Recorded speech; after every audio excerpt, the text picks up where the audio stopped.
సాయి అనే పేరు వల్ల ఎలాంటి ప్రమాదం ఏర్పడిందో సాయి సచ్చరిత్ర ఆధారంగానే.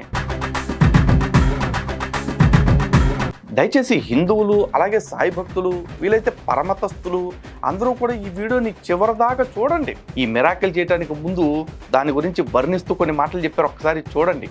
ఇది చూసి కూడా హిందువులు ఎవరికి కళ్ళు తెరుచుకోకపోతే, పౌరుషం రాకపోతే, ఇప్పుడు బాబా గారు ఏమన్నారో మనం అందరం ఒక్కసారి చూద్దాము. ఈ కథకు సంబంధం లేకపోయినా ఈ కథలోనే ఇంకో మంచి లైన్ ఉంది, అది మీరు వినాలి.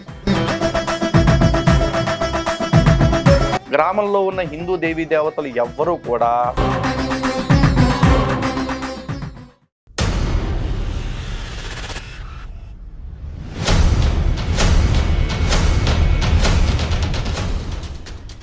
హిందూ బంధువులందరికీ జై శ్రీరామ్. సాయిబాబా గురించి ఏదో మేము పగబెట్టుకుని వీడియోలు చేస్తున్నాం, లేకపోతే ఇంకెవరి దగ్గర నుంచో ఏదో ప్రయోజనాలు పొంది వీడియో చేస్తున్నాం అంటూ చాలా తప్పుడు మాటలు మాట్లాడుతున్నారు. కానీ ఒక్కడు కూడా మేము మాట్లాడుతున్న మాటలకి, అడుగుతున్న ప్రశ్నలకి సమాధానం చెప్తాడా అని చూస్తుంటే దానికి సమాధానం చెప్పకుండా నా మీద పడి ఏడుస్తూ నా క్యారెక్టర్ అసాసినేట్ చేస్తారేమిరా వెదవల్లారా. ఇప్పుడు నన్ను విమర్శించాలంటే మీకు దొరికే మాటలేంటి? ఒకటి, ఆ రత్నాల కేసు అప్పుడు పడిన కేసు, దాని విషయంలో ఆ రత్నాలైనా వీడియో చేశాడు, కోర్టు తీర్పు వచ్చేసింది, నేను క్లారిటీ ఇచ్చేసా. ఇంకెంతకాలం ఒకటే పట్టుకుని ఎడుతారా, పాడిందే పాటరా పాచిపళ్ళ భక్తులారా అన్నట్టు. పోను రెండోది, నిన్న ఆడెవడో చేస్తాడు, ఇప్పుడు బ్రహ్మకుమారిని బ్లాక్మెయిల్ చేస్తున్నాడు, ఇంకెవరినో బ్లాక్మెయిల్ చేస్తున్నాడు. ఒరే, నేను మాట్లాడిన ప్రతి వీడియో వెనకాల, నేను బయట పెట్టే ప్రతి స్కామ్ వెనకాల బ్లాక్మెయిల్స్ ఉన్నట్టు కాదురా. నేను మాట్లాడే ఏ మాట అయినా సరే అది ధర్మం కోసమే అవుతుంది. నేను మాట్లాడే ప్రతి మాట అది ధర్మమే అవుతుంది.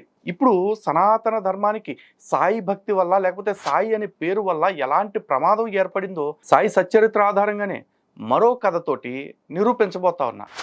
దమ్ముంటే, చిత్తశుద్ధి ఉంటే, నీతి నిజాయితీలు ఉంటే దీనికి సమాధానం చెప్పండి, అప్పుడు మాట్లాడుకుందాం. దయచేసి హిందువులు అలాగే సాయి భక్తులు వీలైతే పరమతస్తులు అందరూ కూడా ఈ వీడియోని చివరిదాకా చూడండి. దీంట్లో ఏదో కుళ్ళు జోకులు వేసేసి, లేకపోతే కొత్త కొత్త సామెతలు చెప్పేసి దీన్ని డైవర్ట్ చేయాలని, డైల్యూట్ చేయాలని నేను అస్సలు చూడట్లేదు. But with full facts I want to expose. Okay, that's what I'm doing. చూడండి. సో ఇక్కడ శ్రీ సాయిబాబా సత్య చరిత్రలో 11వ అధ్యాయం ఈ బుక్లో వచ్చేసి 125వ పేజీలో ఒక కథ ఉంది. దాని గురించి మనం మాట్లాడుకుందాం. కథ ఏంటి? ఎంతో భయంకరమైన సందర్భం ఇది. ఆకాశమంతా అంధకారం అలుముకుంటుంది, పశువులు పక్షులు భయపడిపోయాయి, అంతటినీ నాశనం చేసేట్టు వానకి గాలి తోడైంది, సూర్యుడు అస్తమించాడు, సాయంకాలం అయింది, ఒక్క పెట్టున సుడిగాలి మొదలైంది, తీవ్రంగా సుళ్ళు తిరుగుతూ సుడిగాలి చెలరేగింది, భయంకరమైన గందరగోళం చెలరేగింది. అంతలోనే మేఘాలు ఫెళఫెళమని ఉరిమాయి, మెరుపులు తీవ్రమై గాలి భయంకరంగా వీచింది, వర్షం కొండపోతగా కురిసింది, మేఘాలు ముసళ్ల ధారాలతో వర్షించడం మొదలెట్టాయి, వడగళ్ళు టపటపా శబ్దం చేస్తూ మహితలంపై పడసాగాయి, గ్రామస్తులు భీతితో వణికిపోయారు, పశువులు గట్టిగా అంబారావాలు చేయసాగాయి, జన సముదాయం గాలి దుమారంతో వచ్చిన ఆ వర్షం నుంచి తలదాచుకునేందుకు మసీదు చూరు కింది భాగంలోకి వచ్చింది. పశువులు దూడలు కూడా అక్కడికే రావడంతో మసీదు కిటకిటలాడిపోయింది. 4 వైపుల నుండి ఒకటే నీరు, గ్రామమంతా నీటి ప్రవాహమే, కళ్ళాల్లో పోసిన ధాన్యమంతా తడిసిపోయింది. ప్రజల మనసులు ఎంతగానో భయపడిపోయాయి. ప్రజలు కంగారుపడి సభా మండపంలో పోగయ్యారు. కొందరు మసీద్ చూరు కింద నిలబడి బాబాకి మొరపెట్టుకోసాగారు. ఇక్కడ వరకు సీన్ ఏమర్థమైంది? ఆల్మోస్ట్ ఒక మినీ ప్రళయం వచ్చేసింది షిరిడి గ్రామంలో. దాంతో గ్రామస్తులంతా భయపడిపోయి బాబా దగ్గరికి పరిగెత్తుకుంటూ వచ్చి మసీదులో తలదాచుకున్నారు, బాబాకి మొరపెట్టుకున్నారు. ఇక్కడ వరకు తప్పేం కాదు. బాబాను గురువు అనుకున్నారు. బాబా అప్పుడు దాకా ఏదో మ్యాజిక్ షోలు చూపించారు కాబట్టి, అదే దాన్ని ఏమంటారు, మహిమలు చూపించారు కాబట్టి ఏదో చూపించేస్తాడు, ఆయన ఏదో చేసేస్తాడు అనుకున్నారు. కానీ ఇక్కడే అసలు ట్విస్ట్. ఈ మిరాకిల్ చేయడానికి ముందు దాని గురించి వర్ణిస్తూ కొన్ని మాటలు చెప్పారు, ఒకసారి చూడండి. ఇది చూసి కూడా హిందువులు ఎవరికి కళ్ళు తెరుచుకోకపోతే, పౌరుషం రాకపోతే మళ్ళీ లలిత్ కుమార్ మీద ఇట్టాగే నిందలేసుకుంటూ బతికేయండి. ఓకేనా? జోగులాంబ, జాఖాలమ్మ, మరిడమ్మ, శని, శంకరుడు, అంబాబాయి, మారుతి, ఖండోబా, మహల్సామ్మ ఈ సమస్త దేవీ దేవతలు షిరిడీలో అడుగడుగునా ఉన్నారు. అయితే ఇబ్బందికర సందర్భం వచ్చినప్పుడు గ్రామస్తులకు వారిలో ఒక్కరు కూడా ఉపయోగపడలేదు. ఎవరెవరున్నారు? జోగులాంబ, జాఖాలమ్మ, మరిడమ్మ, శని, శంకరుడు. ఇక్కడ జాగ్రత్తగా వినండి. సాయిబాబా ఎవర్రా అంటే నిన్న ఎవడు చెప్పాడు సాక్షాత్తు శివస్వరూపమని. మరి ఇప్పుడు ఇక్కడ ఎవరున్నారు? శంకరుడు, అంబాబాయి, మారుతి. అంటే మధ్యలో సాయిబాబా ఆంజనేయ స్వామిలకు దర్శనం ఇచ్చారు కదా, మారుతి విగ్రహం కూడా ఉందట. ఖండోబా, మహల్సామ్మ ఈ సమస్త దేవీ దేవతలు షిరిడీలో అడుగడుగునా ఉన్నారు. అయితే ఇబ్బందికర సందర్భం వచ్చినప్పుడు గ్రామస్తులకు వారిలో ఒక్కరు కూడా ఉపయోగపడలేదు. అంటే ఈ విగ్రహాలు దేవతలందరూ కూడా గ్రామస్తుల్ని కాపాడలేకపోయారు. దేనికి? ఓ పూట కురిసిన వానకంట. దీనికంట దేవుళ్ళు దిగొచ్చేయాలట. ఈ డైలాగులన్నీ ఏంటంటే మీకు ఎలా అనిపిస్తుంది? ఇప్పుడు మన గొర్రెల సాక్ష్యాల్లో లేకపోతే కొంతమంది పంది ప్రచారకులు చెప్తూ ఉంటారు కదా, విగ్రహాలు ఒట్టివి, ఈ విగ్రహాల్లో ఎటువంటి మహత్తు లేదు, పైగా విగ్రహారాధన చేయటము నేరము అంటారు కదా. ఇదే ఇక గొర్రెల సాక్ష్యాల్లో చూస్తే, మాకు రోగాలు వచ్చినప్పుడు ఎన్నో ఆలయాల చుట్టూ తిరిగామండి, మాకు ఎక్కడ ఏం ప్రయోజనం జరగలేదండి, మేము ప్రార్థన చేశాడండి మా పాదరి గారు, అప్పుడు అన్ని అద్భుతాలు జరిగిపోయినండి అంటారు. ఇప్పుడు సదరు సాయిబాబా గారు ఏం చేస్తారో తెలుసా? In the name of Jesus, in the name of Jesus, I command the rain to stop right now. అదనమాట. కావాలంటే చూసుకోండి. నడుస్తున్నప్పుడు, మాట్లాడుతున్నప్పుడు, పరిగెడుతున్నప్పుడు, కష్టాలు వచ్చినప్పుడు కరుణ సుధలు ఒలికించి కన్నీటి దొంతర్లు తుడిచే దైవం సాయి ఒక్కరే. సాయి ఒక్కరే. మరి ఇదే సాయిబాబా ఇదే అధ్యాయంలో ఒక పేజీ ముందుకెళ్తే బాబా గారు ఏమన్నారో మీకు తెలియాలి కదా. ఇప్పుడు బాబా గారు ఏమన్నారో మనం అందరం ఒక్కసారి చూద్దాము. బాబా, ఆ వృద్ధుడు ఎంతో బాధపడుతున్నాడు, అతనిపై దయ చూపండి. ఈ హాజీ మక్కా మదీనా యాత్రలు చేసి మీ దర్శనం కోసం షిరిడీ వచ్చాడు, అతనిపై మీ కరుణ కలగటం లేదు ఎందుకని? అతన్ని మసీదులోకి రానివ్వచ్చు కదా, లెక్కలేనంత మంది మసీదులోకి వచ్చి దర్శనం చేసుకుని పోతూ ఉంటారు కదా, అతనిచే ఎందుకు ఇలా నిరీక్షింప చేస్తున్నారు? అతనిపై ఒక్కసారి మీ కృప చూపారంటే అతడు మసీదులో మిమ్మల్ని కలవగలుగుతాడు, అతను తన మనస్సులోని మాటను చెప్పుకొని వెంటనే వెళ్ళిపోతాడు అని శ్యామ ఒక ముస్లిం వ్యక్తి అయిన హాజీ గురించి బాబా దగ్గరకు వచ్చి చెప్పాడు. మరి దానికి బాబా ఇచ్చిన సమాధానం ఏమిటి? శ్యామ, నువ్వు ముక్కు పచ్చలారని పసివాడివి, అల్లా అనుగ్రహం లేనప్పుడు నేను మాత్రం అతనికి ఏం చేయగలను? ఈ డైలాగ్ బాగా గుర్తుపెట్టుకోండి. అల్లా అనుగ్రహం లేనప్పుడు నేను మాత్రం అతనికి ఏం చేయగలను? అల్లా మియాకి రుణపడి ఉండకపోతే ఈ మసీదు పైకి ఎవరైనా ఎక్కగలరా? పెద్ద ప్లానింగే బాబా, పెద్ద ప్లానింగే ఇది. అల్లా మియాకి రుణపడి ఉండకపోతే మసీదు పైకి ఎవరైనా ఎక్కగలరా? పైకంటే గుమ్మటం మీద కనుక్కునేవాళ్ళు కాదు, ఈ మెట్లెక్కి లోనికి రావడానికి మాత్రమే. దాని గురించే ఇక్కడ చెప్పారు. అల్లా మియా అనుగ్రహం ఉండాలట. అల్లా అనుగ్రహం లేకపోతే బాబా కూడా ఏమీ చేయలేడట. మరి బాబా ఇప్పుడు వర్షం ఆపింది ఎవరు అనుగ్రహంతో? అల్లా అనుగ్రహంతో. ఇదేమి 10 అధ్యాయాలు అటు ఇటు చేసి చెప్పింది కాదు, ఒకటే అధ్యాయం, 11వ అధ్యాయం. కావాలంటే చదువుకోండి. ఇప్పుడు మళ్ళీ లేటెస్ట్ బుక్స్లో ఏమన్నా మార్చేసి రాసేసుకుంటే మనం ఎటు చేయలేము. బట్ మన దగ్గర ఉన్న ఒరిజినల్ అంటే మనం కొనుక్కున్న పాత పుస్తకంలో అయితే ఇలాగ ఉందన్నమాట. మరి ఇప్పుడు ఈ వర్షం ఆగింది ఎవరి వల్ల? పైగా ఇక్కడ ఏం చెప్తున్నాడు? జోగులాంబ, జాకాలమ్మ, మరిడమ్మ, శని, శంకరుడు, అంబాబాయి, మారుతి, ఖండోబా, మహల్సామ్మ ఇంతమంది షిరిడీలో ఉండి కూడా సమయానికి ఎవరో ఉపయోగపడలేదట. ఎందుకు? వీళ్ళంతా హిందూ దేవతలే. మరి ఊరికే కూర్చుని రామ సాయి, కృష్ణ సాయి, అల్లా సాయి, మౌలా సాయి, నానక సాయి, డాష్ సాయి అని పాడతారు కదా. మరి మిగతా అందరూ కూడా షిరిడీలో ఉండుంటారుగా, మరి వాళ్ళ పేర్లు ఎందుకు చెప్పలా? ఏ హిందువైనా ఒక్కసారి ఒర్రెట్టు ఆలోచించుకోండి, ఒక్కసారి ఆలోచించుకోండి. పోనురే మీరు అందరూ అంటూ ఉంటారు కదా, బాబా గారికి మతం లేదు, బాబా గారికి ఏ మతంతో సంబంధం లేదు, అన్ని మతాలు బాబా గారివే, అన్ని మతాల్లోనూ బాబా గారి భక్తులు ఉన్నారు అంటారు కదా. మీ అందరికి ఒక చిన్న టెస్ట్ రా.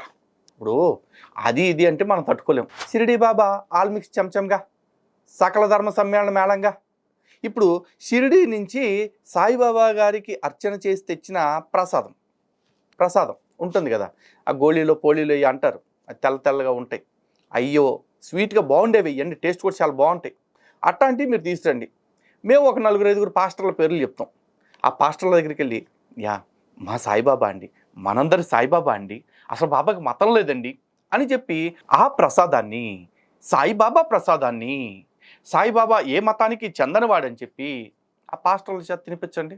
మేము చెప్పిన పాస్టర్ల చేత. లైఫ్ టైం ఛాలెంజ్, మీకు లైఫ్ టైం ఛాలెంజ్.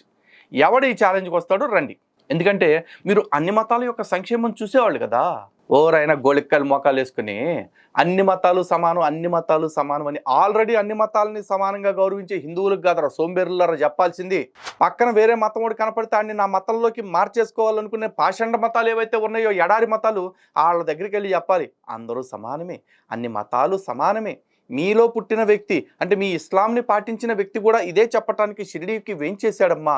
కాబట్టి ప్రతి ఒక్కళ్ళు కూడా సనాతన ధర్మాన్ని గౌరవించటం నేర్చుకోండి. హిందువుల్లో ఉన్న ఏ ఒక్కళ్ళని లవ్ జిహాద్ పేరుతోటో మరో పేరుతోటో మతం మార్చే ప్రయత్నం చేయకండి. Conversions are wrong. ఇది సకల మానవాళికి షిరిడి సాయిబాబా వారిచ్చిన సందేశం అని తెలియజేయండి. చేస్తారా? ఎవడికిరా చెప్తారు కథలో. ఈయనేవాడు శ్యామ అయితే చెప్పేవాడు సాయిబాబా అంట. మాకు తప్పట్లేదు ఇవన్నీ అన్నట్టు. ఈ కథకు సంబంధం లేకపోయినా ఈ కథలోనే ఇంకో మంచి లైన్ ఉంది, అది మీరు వినాలి. ఆ హాజీ గారిని ఇందాక మసీదులోకి రానివ్వలేదు కదా, పైగా అల్లా అనుగ్రహం లేదు కాబట్టి. అంటే ఇప్పుడు అల్లా అనుగ్రహం లేకుండా మక్కా మదీనా కూడా తిరిగి వచ్చాడంట, కానీ మసీదులోకి రావడానికి అల్లా అనుగ్రహం లేదంట. ఎందుకంటే ఈ మసీదులో సాయిబాబా చేస్తున్న పని వేరే. దాని గురించి ముందు ముందు వీడియోలో చాలా క్లారిటీగా వస్తుంది. అలా అని చెప్పేసి ఆ హాజీని ఉట్టి చేతులతో పంపించాడు అనుకుంటున్నారా? అస్సలు కాదు. హాజీకి బంపర్ ఆఫర్ ఇచ్చాడు, చూడండి ఒకసారి. అది విని బాబా శ్యామాచే మళ్ళీ ఇలా అడిగించారు. ఎవరిని? ఆ హాజీని. ఈ రోజు మసీదులో మేకను కోయాలనుకుంటున్నాం, నీకు మాంసం కావాలా? ఒక భాగంలోని మాంసం అంతటితో సహా ఎముకలు కావాలా? లేక నీ మనసులో దాని వృషణాలు తినాలన్న కోరిక ఉందా? నిశ్చయంగా ఏం కావాలో ఆ ముసలాన్ని అడుగు. వృషణాలు అంటే తెలుసు కదా, వడ్కాయలు, అదే మేక యొక్క అవన్నమాట, గొలిక్కాయలు. అవి కావాలా? బాబా గారు మెనూ కార్డు ఇచ్చారు అక్కడ. ఇదంతా చూస్తుంటే ఎట్టా ఉంటుందంటే అదేదో సినిమాల్లో కృష్ణ భగవాన్ గారు అంటారు కదా, నీకు ఉద్యోగం ఎక్కడ కావాలి? బ్యాంకులో కావాలా, షిప్ యార్డా, ఏషియాడ్డా, జింక, బంక, అట్టా ఉంది మెనూ కార్డు. ఎందుకు? ఆ వచ్చినోడు ఎవరో హాజీ. ఈ హాజీ అంటే ఎవరో తెలియాలి అనుకోండి, ఇంకొక పేజీ ముందుకి అదే అధ్యాయంలో జస్ట్ అలా వెళితే తెలుస్తుంది. చూడండి. ఓసారి కళ్యాణ్కి చెందిన సిద్దిక్ ఫాల్కే అనే పేరు గల ఒక ముస్లిం మక్కా మదీనా యాత్రలు చేసి షిరిడీ చేరుకున్నాడు. వృద్ధుడైన ఆ హాజీ ఎవరో? ఈ హాజీ పేరు సిద్దిక్ ఫాల్కే. మహారాష్ట్రలోని కళ్యాణ్ ప్రాంతం నుంచి మక్కా మదీనా దర్శనం చేసుకుని తర్వాత బాబా గారి దర్శనం కోసం వచ్చాడు. పాపం మక్కా మదీనాలు తిరిగి వచ్చిన పస్తు పెట్టలేడుగా, అందుకే మంచి మేకను కోపించి మసీదులో ఆ మేక యొక్క మాంసం కావాలంటే మాంసం, బొక్కలు కావాలంటే అదే ఎముకలు కావాలంటే ఎముకలు, వృషణాలు కావాలంటే వృషణాలు అన్నీ పెడతానికి రెడీ అయిపోయాడు బాబా. పైగా బాబాకి one of the funding agencies లాగా ఉందామని తను ట్రై చేశాడు. కావాలంటే ఇక్కడ లైన్ చూడండి. శ్యామ ద్వారా వచ్చిన సమాధానాన్ని విని బాబా అతన్ని ఇలా అడిగించారు. 4 వాయిదాల్లో 4,000 రూపాయలు నాకు ఇస్తావా అని బాబా ఆ హాజీని అడిగారు. ఈ విషయం గురించి మాధవరావు అడిగినప్పుడు హాజీ, ఆ మాట వేరే అడగాల, వేలే ఏమిటి, కోరాలే గాని 4 లక్షలైనా ఇస్తాను అని అన్నారు. ఇది విని బాబా శ్యామాచే మళ్ళీ ఇలా అడిగించారు, ఈ రోజు మసీదులో మేకను కొత్తన్నాం అని చెప్పేసి. అయితే చాలా మంది చదివితే, బాబురే నాకు అట్ట కాదు, నువ్వు పూర్తి కథ చదవాలి అంటారు. మీ ఓపిక దండవరా బాబా, మీరు చదువుకోండి ఆ పూర్తి కథలు. మా వాళ్ళకి అంత ఓపిక లేదు, నాకు అంతకంటే లేదు. అందుకే చెప్పాల్సిన పాయింట్లు మాత్రమే చెప్పాను. ఎవరైనా లేదు పూర్తి కథ కావాలి అంటే ఈ పుస్తకాన్ని కొనుక్కోండి, లేదా ఆన్లైన్లో డౌన్లోడ్ చేసుకొని 11వ అధ్యాయం మీరు చదువుకోండి, నన్ను దొబ్బకండి.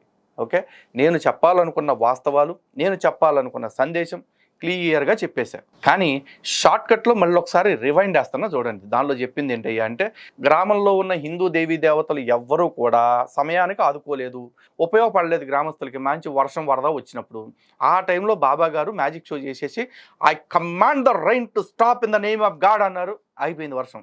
అయితే ఆ గాడ్ ఎవరు అనేది ఒక పేజీ ముందలు చెప్పారనమాట. అల్లా అనుగ్రహం లేకపోతే నేను మాత్రం ఏటి చేయగలను అని చెప్పేసి. జస్ట్ లైక్ బైబుల్లో యేసుక్రీస్తు చెప్తాడు చూసారా, నా తండ్రి చిత్తమును బట్టి తప్ప నా అంతటా నేనుగా ఏమీనూ చేయలేను అని చెప్పేసి. అట్లాంటి మాటలే. జస్ట్ లైక్ మహమ్మద్ ప్రవక్త చెప్తారు చూసారా ఖురాన్లో, ఇది అల్లా చిత్తం అనుసరించే తప్ప నేను ఏమి చేయలేను, నేను నిమిత్త మాత్రుని అని ప్రవక్త గారు ఎలా చెప్తారో అలాంటి మాటలే బాబా గారు కూడా చెప్పారన్నమాట. కాబట్టి ఇప్పుడు కూర్చుని కొట్టుకోండి, అదే చక్కర భజన చేసుకుంటూ కొట్టుకోండి, ఓకేనా?